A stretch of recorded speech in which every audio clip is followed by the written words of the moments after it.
O presidente da República também acusou o ex-ministro de barganhar uma suposta nomeação ao Supremo Tribunal Federal.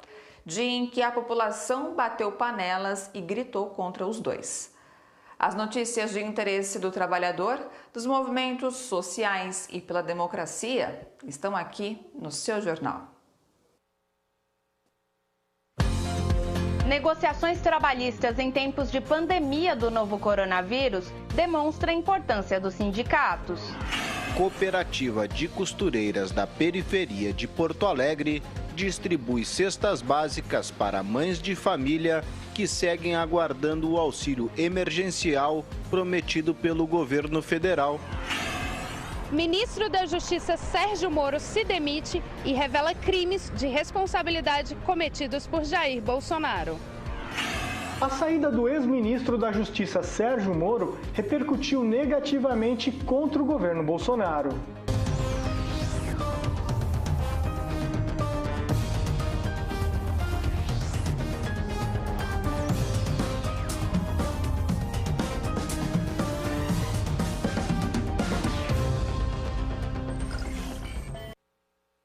Jair Bolsonaro quer mandar na Polícia Federal, mesmo contra a lei.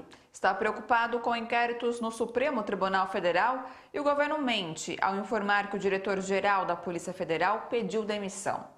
Essas foram algumas das razões apresentadas hoje pelo ex-juiz Sérgio Moro ao apresentar seu pedido de demissão do Ministério da Justiça e Segurança Pública.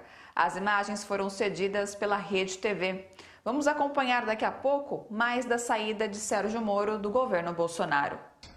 Desde 2014, na Lava Jato, a gente sempre tinha uma preocupação constante de uma interferência do Executivo nos trabalhos da investigação. E isso poderia ser feito de diversas formas, troca do diretor-geral, sem que houvesse causa, troca do superintendente. Tivemos, no início da Lava Jato, o superintendente Rosalvo Ferreira, que convidei aqui para o Ministério, fazendo um grande trabalho. Depois, sucedido pelo superintendente Valeixo, também nomeado diretor-geral da Polícia Federal, fazendo também um grande trabalho.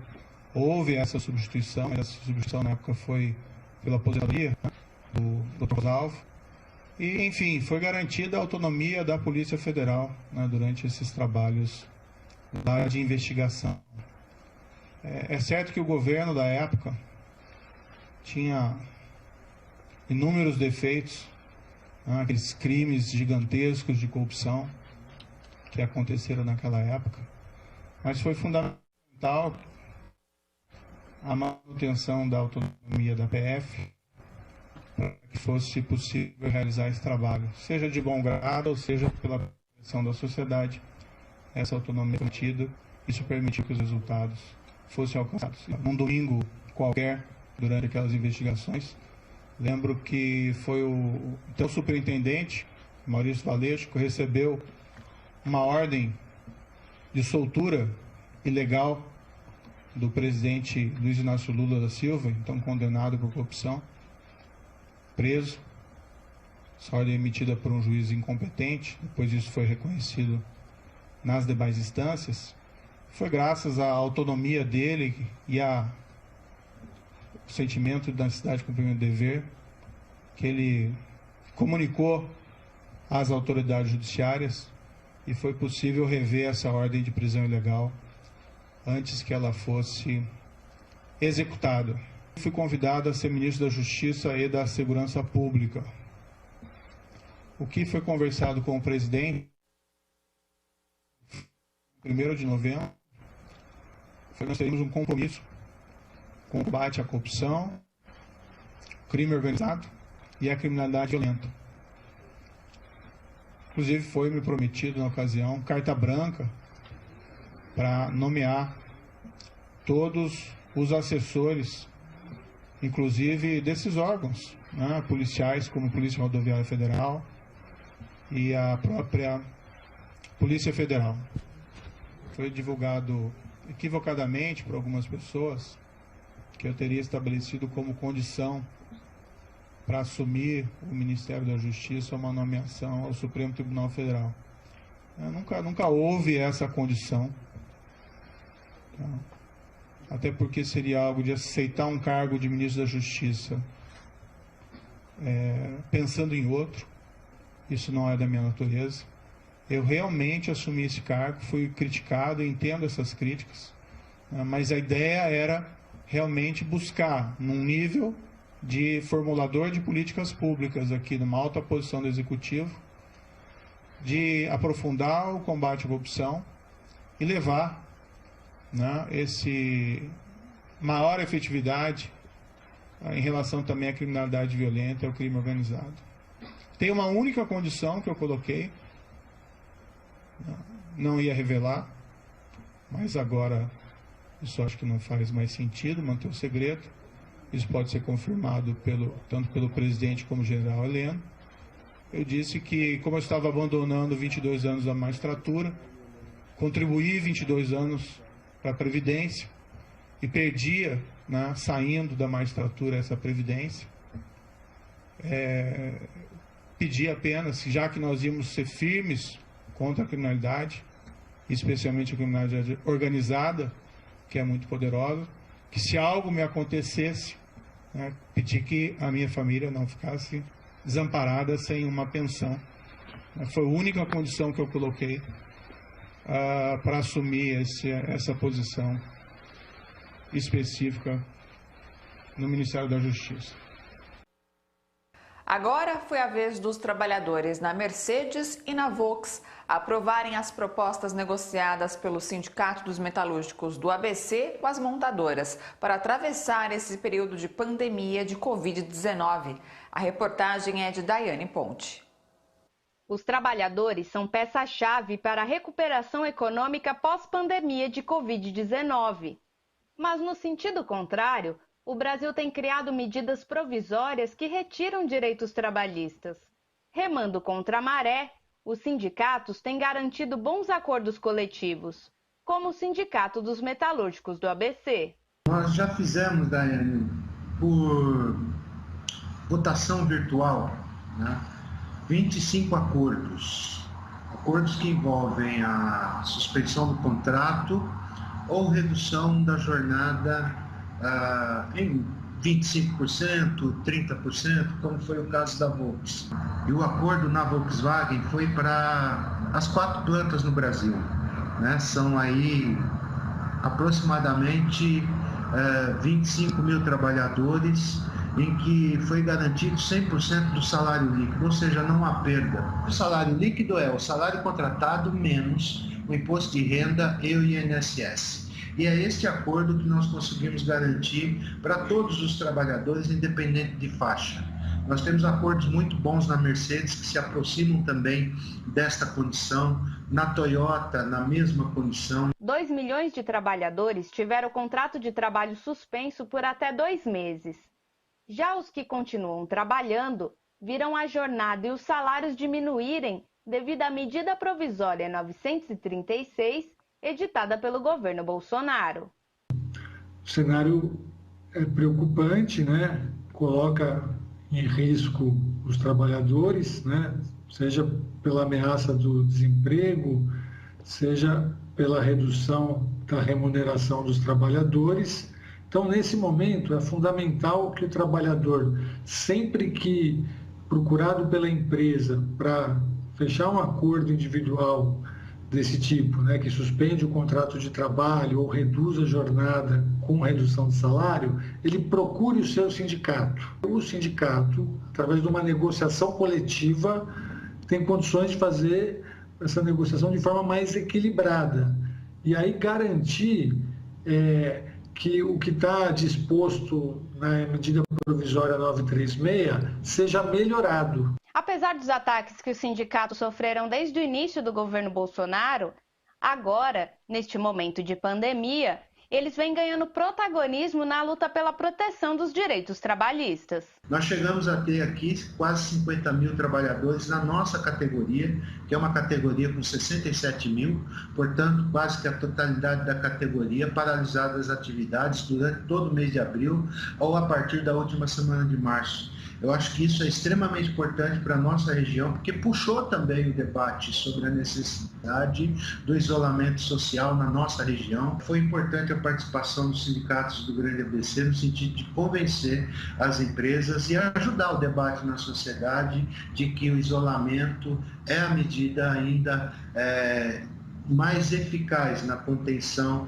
desta pandemia. O movimento sindical, nesse momento, vem demonstrando uma capacidade muito grande, né, de atuar para proteger os trabalhadores, né? Então a gente tem visto os sindicatos se reinventando aí para funcionar através de meios virtuais, né? Então a gente manter a comunicação com os trabalhadores e é fundamental para garantir os direitos nesse momento. O trabalhador tem direito de receber seguro-desemprego de até R$ 1.813 mensais por no máximo 5 meses. Diante dos ataques a direitos trabalhistas, mesmo em tempos de crise sanitária, entidades lutam por menos burocracia e prazo maior para a concessão do direito. A reportagem é de André Giannucari. O pesadelo de perder o emprego assombra ainda mais hoje em dia.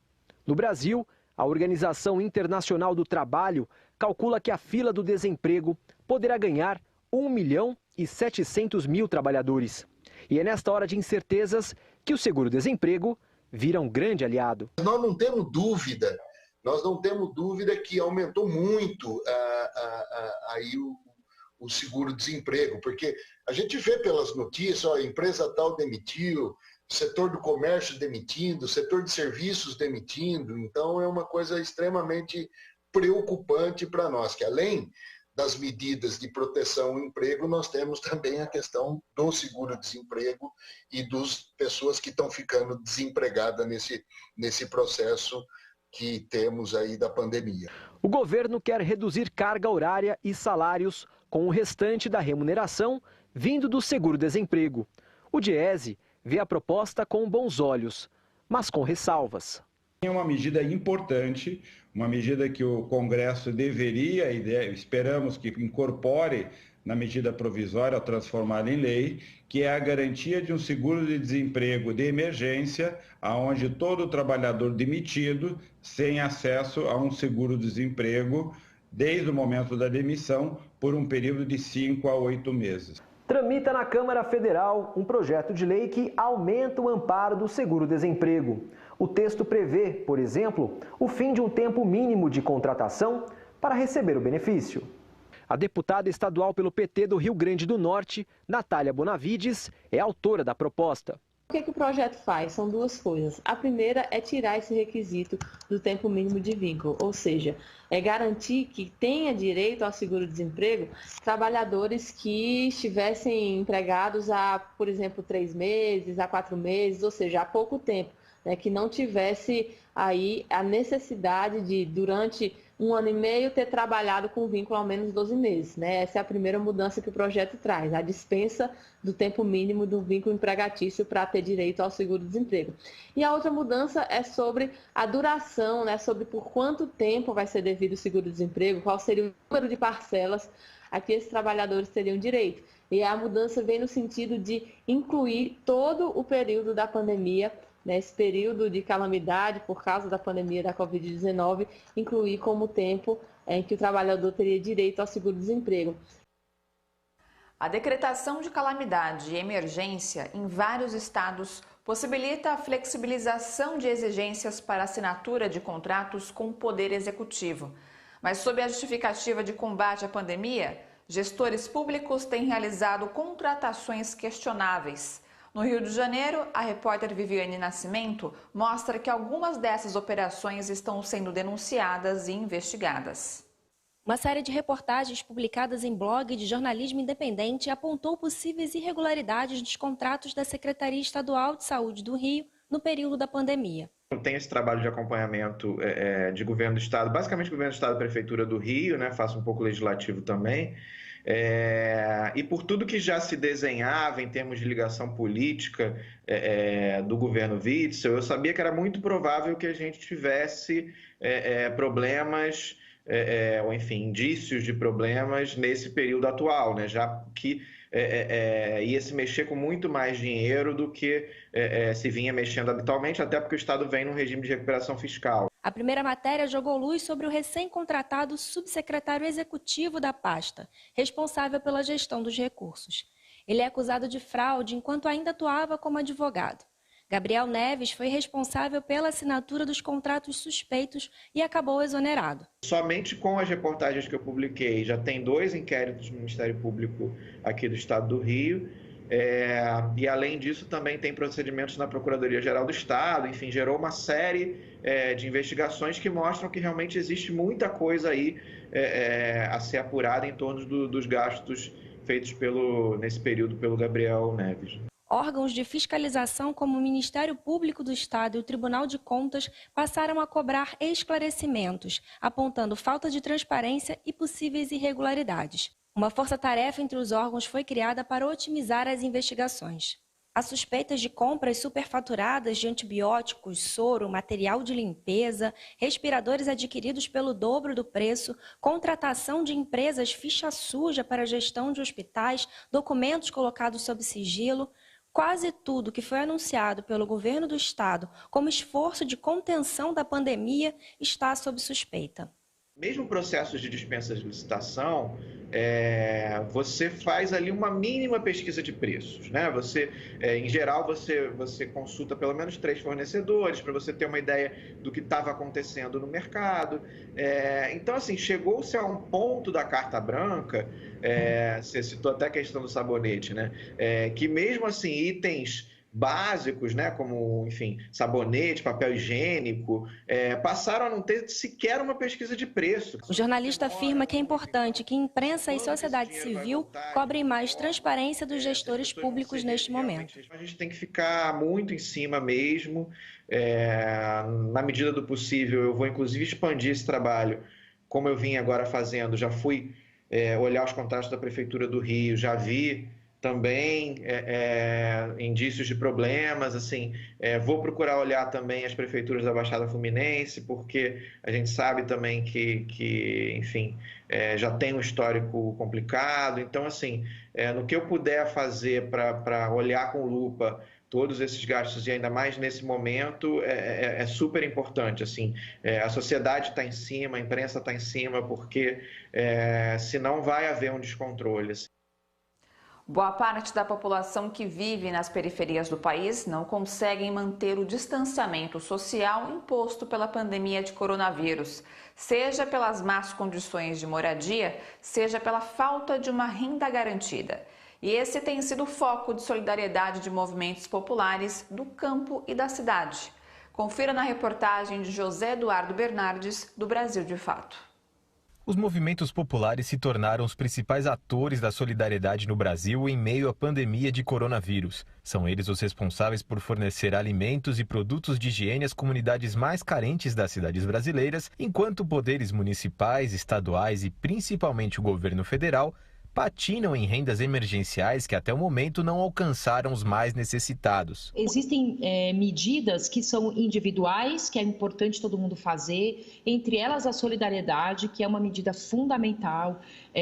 A solidariedade está mostrando no nosso país que os brasileiros são melhores do que o governo brasileiro, mas é preciso a gente também entender que não existe possibilidade de diminuir o impacto do vírus no Brasil se não tiver intervenção com política pública, porque a gente está falando de um país em que as pessoas não têm onde morar, a gente está falando de um país que o coronavírus chegou e a gente tinha 13 milhões de desempregados. O que a gente reclama é que a gente fez um processo de articulação mais por nossa conta até agora e fomos muito mais rápido do que o poder público. Nós já estamos aí há 40 dias quase do isolamento social, agora que a prefeitura está providenciando praticamente as primeiras entregas. É muita demora. O MTST, por exemplo, já levou alimentos para 11 estados do país e mantém uma vaquinha online para ampliar o auxílio. Com 600 mil, que foi o que a gente arrecadou até agora, 600 mil reais, a gente conseguiu comprar 68 toneladas de alimento e alcançar 6.300 mais ou menos famílias em todo o Brasil. Agora a gente lançou um novo desafio da vaquinha, que é chegar a R$1 milhão.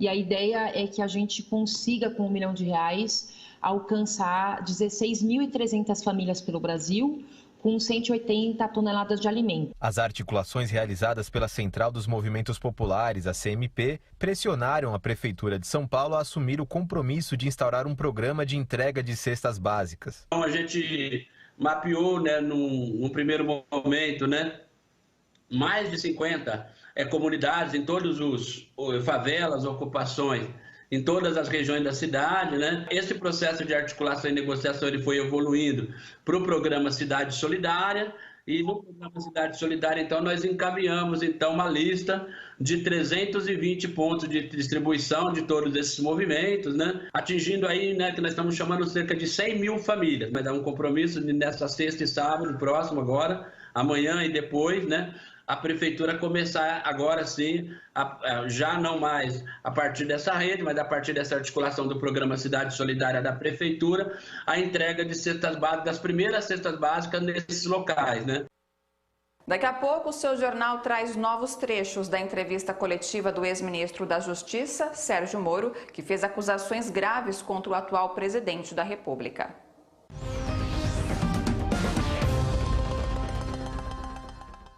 Até a tia Maria ouviu e ligou pra dona Valda. Sintoniza no dial a Rádio Brasil Atual. Lá tem jornalismo de verdade e tem música de primeira, 100% brasileira, sem preconceito e sem jabá. É a Rádio Popular de um povo sem medo de viver e de cantar. Avisa a todos, dá um salve, manda um zap. Essa rádio é nossa voz, Brasil Atual 98.9.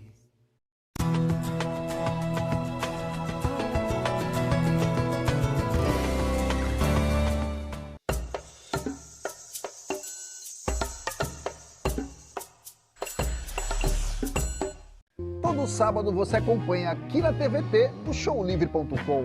São shows exclusivos com artistas dos mais variados gêneros musicais, escolhidos especialmente para você. Showlivre.com, todo sábado aqui na TVT. Pública, digital e de graça.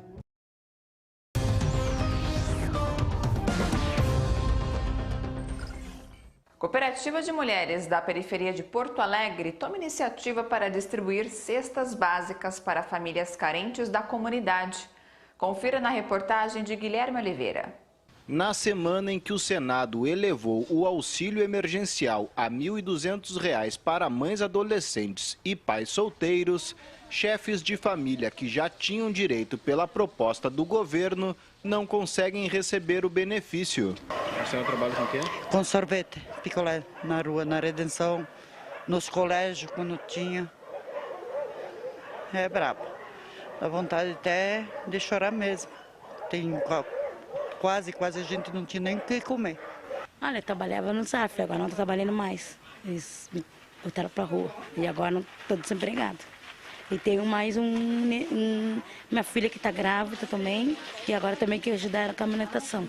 Olha, a situação realmente ela está ficando muito precária, tá? Essa ajuda agora, aqui no momento, é essencial.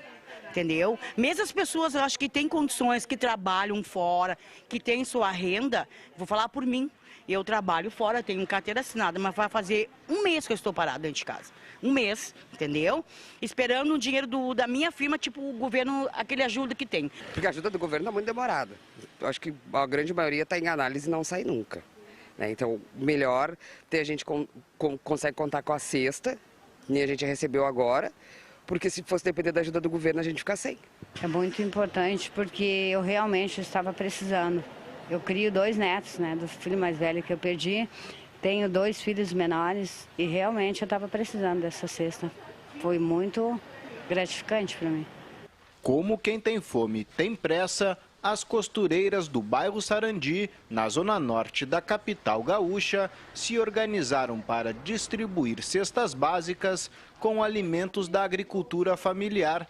A produção dos alimentos envolveu 15 municípios gaúchos, contemplando 8 cidades da Grande Porto Alegre, com 1.500 cestas básicas.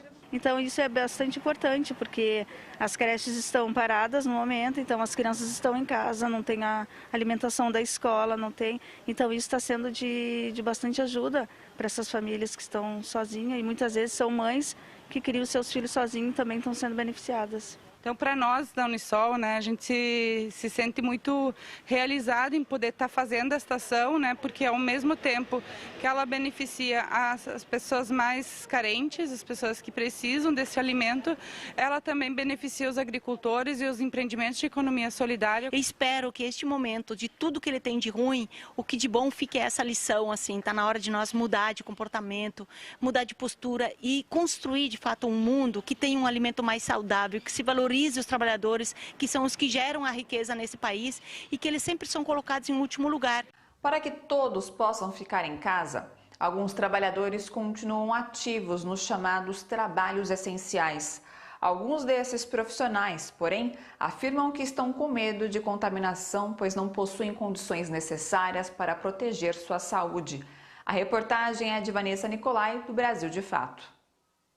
Profissionais terceirizados e de serviços de aplicativos relatam que temem por sua saúde e se sentem desamparados nesse período de pandemia. Um deles é Adriano Lemes, que faz entregas de bicicleta em Santos.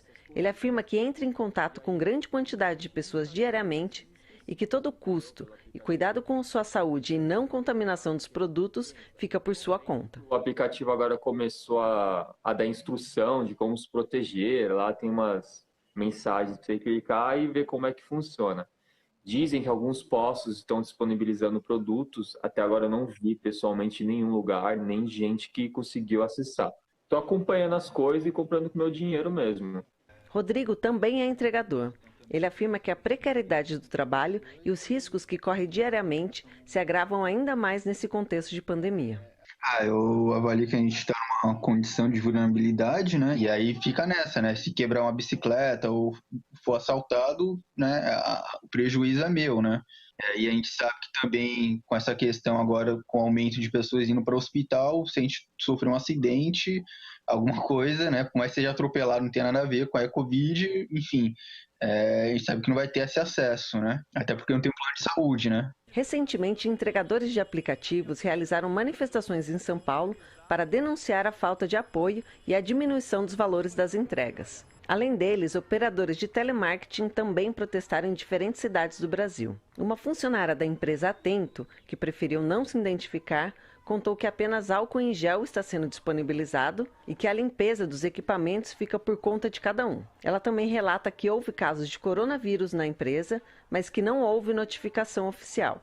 Tem, só que eles abafam bastante. Eu sei que tem o pessoal da tarde que está afastado, porque estava internado, não sei se ainda está ou não. Acho que isso chega a ser desumano até. Além de estar lá trabalhando, ainda estão falando de corte, estão falando de demissão em massa ali, estão falando de tirar comissão, um monte de coisa. Para o advogado trabalhista Tiago Barizon, os trabalhadores precisam se organizar para pressionar empresas e serviços de aplicativos para garantir os direitos de suas categorias. A lei, é claro, define que é a obrigação do empregador fornecer as condições de saúde e segurança do trabalhador. Nesse caso, esse trabalhador tem que denunciar para o seu sindicato. Se a pessoa é empregada, ela tem que denunciar, porque há uma ilegalidade. Agora, se a pessoa é um empregado de um aplicativo, né, subordinado a um aplicativo, tem até esse termo que a gente está usando, né, subordinação por algoritmo. Por algum caminho, a gente tem que responsabilizar essas empresas, cujo lucro, na pandemia, pergunto, está aumentando ou está diminuindo? A contradição que já era grande, elas vinham acumulando um patrimônio, um lucro bilionário em tempos de normalidade, agora a contradição aumenta, porque a situação de remuneração, de condições de trabalho e de saúde e segurança dos trabalhadores estão lá embaixo e o lucro das empresas está lá em cima. A sociedade precisa reagir. Contrariando os discursos de Jair Bolsonaro, diversos governadores resolveram manter o isolamento social para conter a disseminação do novo coronavírus. Para Fausto Augusto Júnior, diretor técnico do Diese, não dá para pensar apenas na economia e deixar a vida da população de lado, como quer Bolsonaro. É muito complicado, a gente está assistindo em diversos estados, em vários municípios, uma pressão em especial do setor comercial para abrir as lojas, para abrir os comércios, em especial por conta do Dia das Mães, que é uma data importante, a gente sabe que é uma data importante do comércio, historicamente, normalmente é a segunda data mais importante do comércio, mas não é o momento.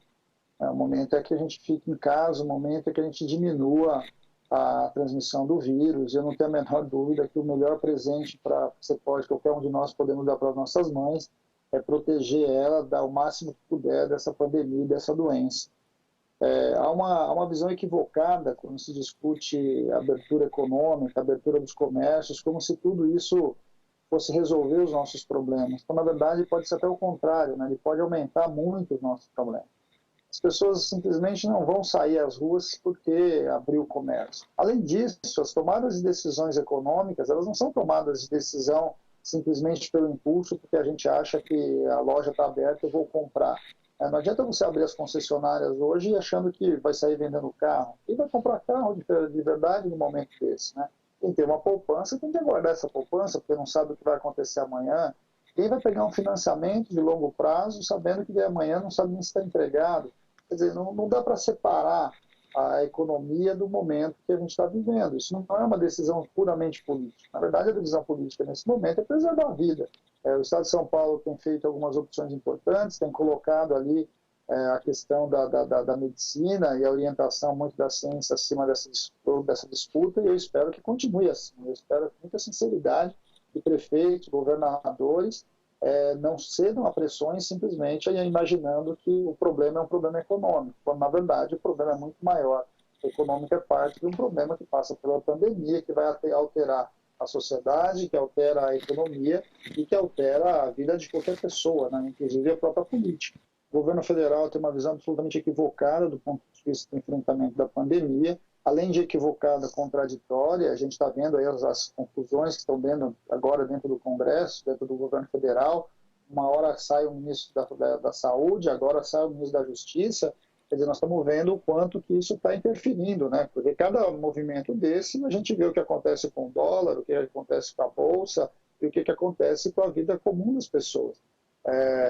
Quando você não tem esse tipo de coordenação centralizada num país federativo como é o Brasil, cabe aos estados e aos governadores cumprir esse papel.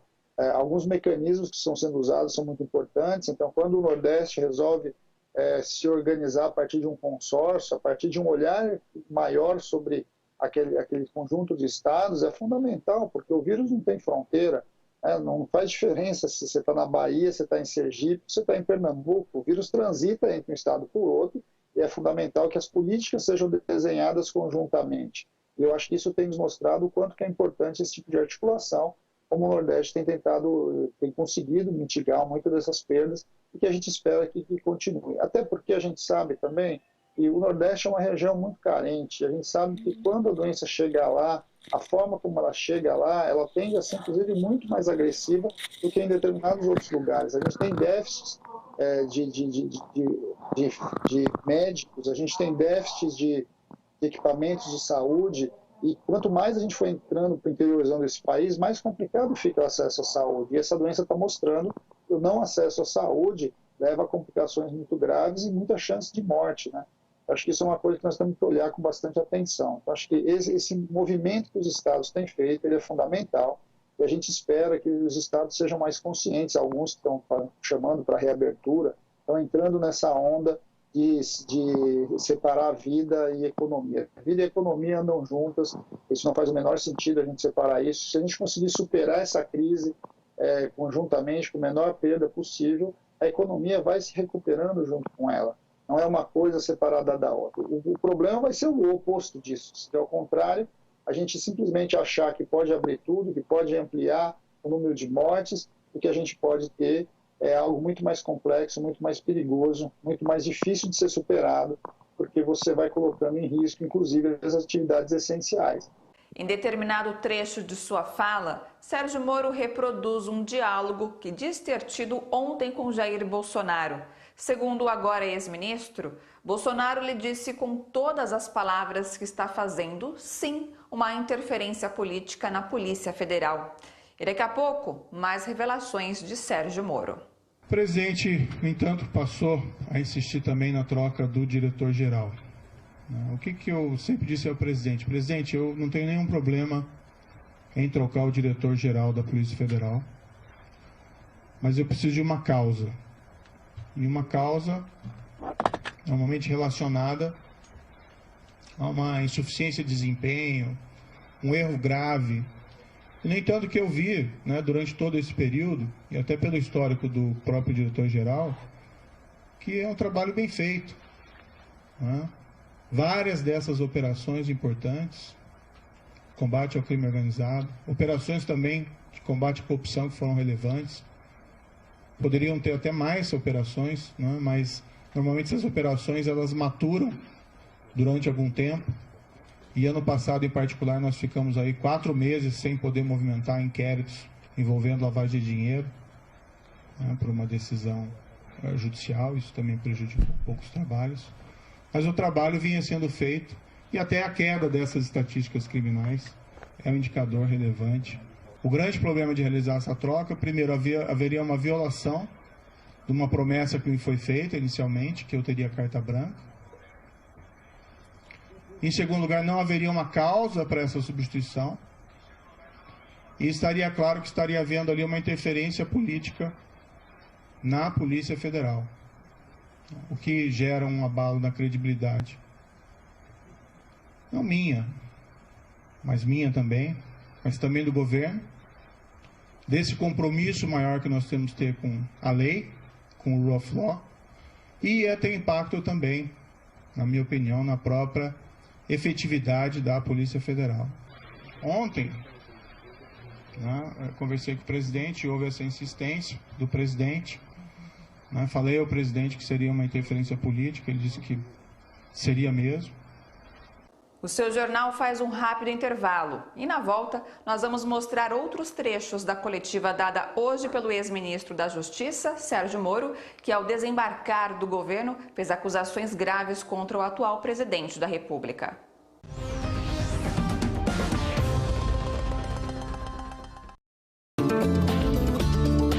O que fazer quando aquele que deveria cuidar da comunidade se torna o destruidor da comunidade?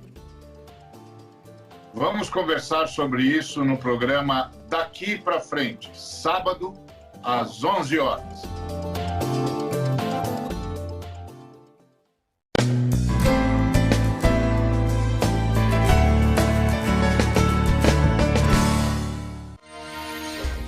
Anos do SUS. 30 anos salvando vidas, curando doenças, promovendo saúde. E querem acabar com o maior sistema de saúde universal do planeta? Agora é a nossa vez de salvar o SUS. O SUS é nosso. O SUS é vida. Campanha Nacional em Defesa do SUS. Participe!